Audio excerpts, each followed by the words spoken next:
কয়েক ঘন্টার মধ্যে আদ্দিন হাসপাতালে জীবন প্রদীপ নিভে যায় ৬ নবজাতকের। দেশব্যাপী ক্ষোভ সৃষ্টি হলে সরকার অত্যন্ত গুরুত্বের সঙ্গে বিষয়টি তদারকি শুরু করে। ঘটনার পরপরই স্বাস্থ্য মন্ত্রণালয় ও স্বাস্থ্য অধিদপ্তরের আলাদা দুটি তদন্ত কমিটি মাঠে নামে। ৩১ মে প্রতিবেদন জমা দেওয়ার কথা থাকলেও গভীর পর্যবেক্ষণের জন্য তা বাড়ানো হয় ৩ জুন পর্যন্ত।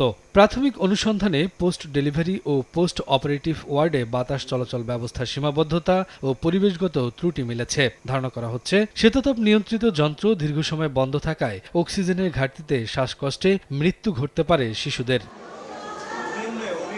এ ঘটনায় আর যাতে পুনরাবৃত্তি না ঘটে তাই দায়ীদের কঠোর বিচার নিশ্চিতের দাবি সন্তানহারা বাবাদের।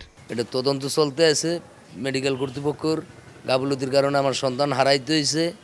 আর কারো যেন সন্তান না হারায়, আর কারো যেন যে বাবা হারা না হয়, কেউ যেন মা হারা না হয়। আইনীয় যে বিষয়টা এটা ওনারা 100% দিয়ে ট্রাই করবে, জানি এভাবে জানি আর কারো বাচ্চা এরকম 3 দিনের বাচ্চা জানি না মারা যায়। বাংলাদেশের যিনি অভিভাবক এখন প্রধানমন্ত্রী আছে তারও হস্তক্ষেপ কামনা করব, যাতে একটি সঠিক বিচারের আওতায় এনে যেন বাংলাদেশে আরও যে সকল হাসপাতাল আছে যেন পরবর্তীতে সবাই সচেতন হয়। এদিকে সচিবালয়ের স্বাস্থ্যমন্ত্রী বলেন, আদ্দিন হাসপাতালে ৬টি নবজাতক অবহেলার জন্যই মারা গেছে। এই অপরাধে দায়ীদের কোনো ছাড় দেওয়া হবে না। এটি হাইলি সেন্সিটিভ ইস্যু, জাজ থেকে শুরু করে সবাই জানে।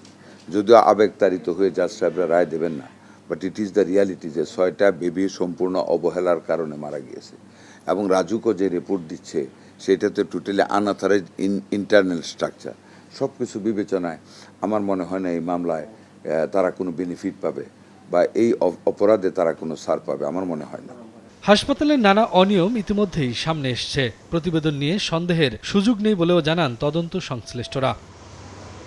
শফিকুজ্জামান রুবেল, সময় সংবাদ, ঢাকা।